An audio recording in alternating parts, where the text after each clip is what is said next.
بسم الله الرحمن الرحيم. السلام عليكم ورحمة الله وبركاته. ازيكم يا حبايبي؟ عاملين ايه؟ يا رب تكونوا بخير. النهاردة انا هعمل لكم أكلة من الزمن الجميل اللي احنا بطلنا ناكلوها خالص، بطلنا نعمل الخضار من كتر ما الأولاد على طول عايزين حاجات نواشف، حاجات سريعة. فاليوم اللي بعمل فيه الخضار ده بيبقى يوم جميل جدا والله، وببقى مبسوطة قوي قوي قوي. على فكرة ده أحلى يعني أكلة بتلم البيت، وبتحسي إنك عملتي حاجة، وأول ما تعوزي تاكلي أي حاجة بتلاقي يعني حاجة فاضلة.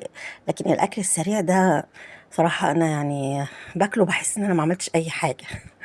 دلوقتي بقى هنبتدي الأكل الحلوة ديت، أكلة من الزمن الجميل. أول حاجة طبعا بنسلق اللحمة.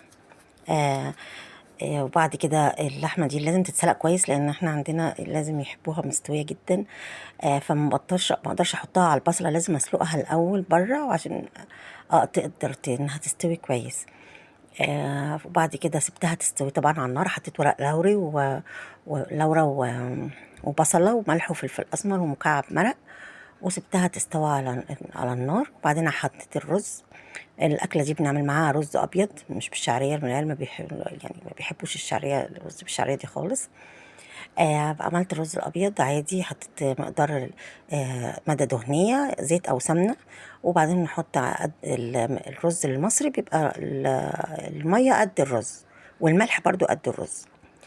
وحطيته طبعا أول ما غلي نقلته على العين الصغيرة على الشياطة، ووطيت عليه وسبته يستوي. جبت الحلة التانية بقى اللي هنعمل الأكل الجميلة فيها، وحطيت فيها طبعا 3 أو 4 مكعبات ليا، لأن ده بيدي طعم حلو قوي للأكل. وحطيت بقى معلقة سمنة واحدة بس عشان خاطر طبعا اللي هي مش هتنفع ان هي تتحمر فيها الحاجة. وعلى فكرة هنا احنا هنعمل مقدار يعني أكلتين، يعني أنا هعمل الصلصة دي لأكلتين. احنا دايما بنعمل قبل يوم بنعمل الخضار، لأن طبعا ما بنعملهوش غير كل فين وفين تقريبا، فكل واحد نفسه فيه بنعمل حاجة بنعملها. فأنا حطيت مقدار ان انا هقسمها لأكلتين، لنوعين خضار يعني. فحطيت البصل ده اللي انا مفرزاه. طبعا بيبقى سريع وجميل جدا يعني صراحة، يعني يعني بينفعني جدا لما بكون سريعة او تعبانة. نقطع حتة قد مكعبين كده، قد بصلة متوسطة.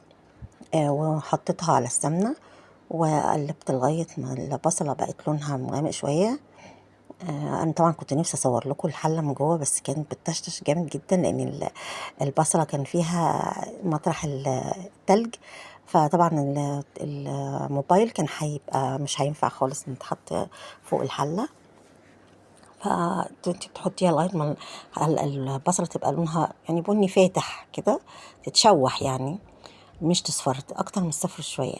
وبعدين نحط عليها الطماطم.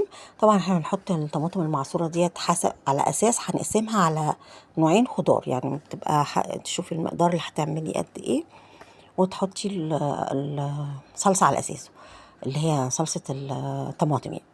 وبعد كده نحط ملح وفلفل اسمر بس، لان احنا اصلا حاطين مرقه، فمش محتاجه اي حاجه تاني. الاكل الخضار ما بحبش البهارات كتير. ودول حبه سكر طبعا اللي احنا متعودين نحطهم دايما، عشان المزازه بتاعه الطماطم تتعادل يعني. وبعد كده غطيناها سيبناها تتسبك. وكده جبت انا الحله بقى التانية، على اساس ان انا هعمل نوعين خضار. طبعا في كميه بتبقى اكبر من كميه، فانا حطيت الكميه الكبيره في الحله الكبيره والكميه الصغيره في الحله الصغيره. النهارده هنعمل بسله، وهنعمل لوبيا.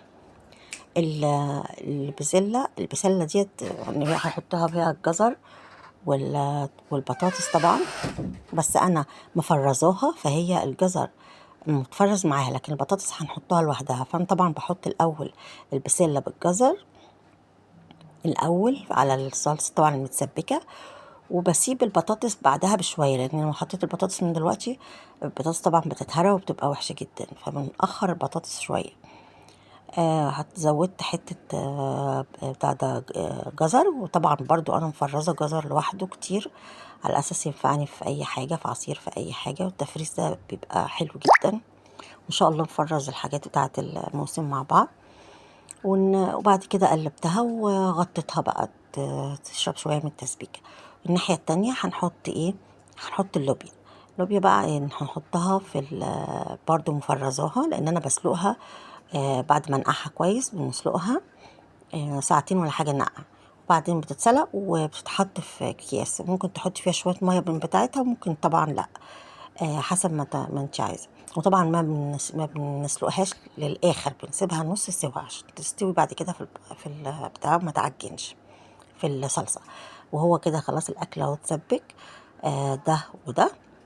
طبعًا هنزوّد بقى بنبتدي بقى نزوّد نحط اللحمة معاها ونزوّد الشوربة دي بالطبختين، فهنحط اللحمة اللي إحنا كنا بنسلقها لوحدها دي، هنحطها بقى في الخضار ونحط عليها الشوربة، نزوّد شوربة هنا وهنا عشان يستوي، الشوربة بقى حسب ما يستوي الأكل، يعني تفضلي تزوّدي شوربة طبعًا وتدوقي لحد ما البسلة والجزر والبطاطس يستووا، والناحية التانية اللوبيا تستوي، وهتبقى أكلة جميلة جدًا، جدًا، وبتبقى يعني باحس إن البيت فيه دفا كده وفيه يعني لمّة، وإن شاء الله، إن شاء الله الخضار ده حاجة مفيدة جدًا ولازم ما نقطعهاش حتى ولو مرة أو مرتين يعني في الأسبوع، حتى مرة كل أسبوع أوكي ماشي، بتبقى حلوة يعني بتبقى فيها الخضار ده مهم جدًا. ودلوقتي إحنا زوّدنا الشوربة وهنسيبها برضه تاخد وقتها على النار لحد ما تستوي، وإحنا بنبُص عليها كل شوية ونشوف نضبّط طبعًا الحُدْق والحاجات دي، وبنغطّيها بقى دلوقتي كده ونسيبها أهي، ده المنظر الجميل، الجميل اللي يفتح النِّفس والريحة بتاعتها رائعة، وطعمها طبعًا يجنِّن، والليّة دي بتعمل طعم حلو أوي في الأكل، تحسّي إنِّك دايمًا طابخة بلحمة ضاني.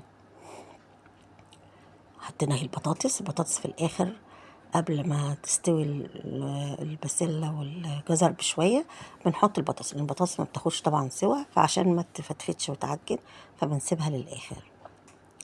حطيناها وهنقلب ونغطيها برضه، ونزود الشوربة ونغطي، ونسيبهم لحد ما يتسبكوا ويستووا تمام. إحنا طبعًا بنعمل الحكاية دي مرة كل أسبوع تقريبًا بس. وبنضطر نعمل يعني حاجتين لازم، لإن ما فيش حد أبدًا بيجتمع على حاجة واحدة إلا حاجة واحدة بس هي الملوخية، الحاجة الوحيدة اللي بنجتمع عليها كلنا هي الملوخية والقلقاس، لكن أي حاجة تاني ده حبّة يحبوا كده وحبّة بيحبوا كده زي أي بيت طبعًا، فبنضطر نعمل كل واحد حاجة اللي بيحبها، الخضار اللي هو بيحبه يعني، ما دام هي الخضار بتبقى تسبيكة واحدة وبتتقسم زي ما أنتِ عايزة، ده ممكن تعملي 3 وبتبقى الكمية طبعًا بتقل. يعني بدل ما تعملي كيلو كامل تقلليها، وده شكله بعد ما خلصوا غرفناه وبالهنا والشفا. ما تنسيش تشتركي في القناة وتعملي لي لايك وتفعلي زر الجرس وتدوسي على كلمة الكل عشان يوصلك مني كل جديد. والسلام عليكم ورحمة الله وبركاته.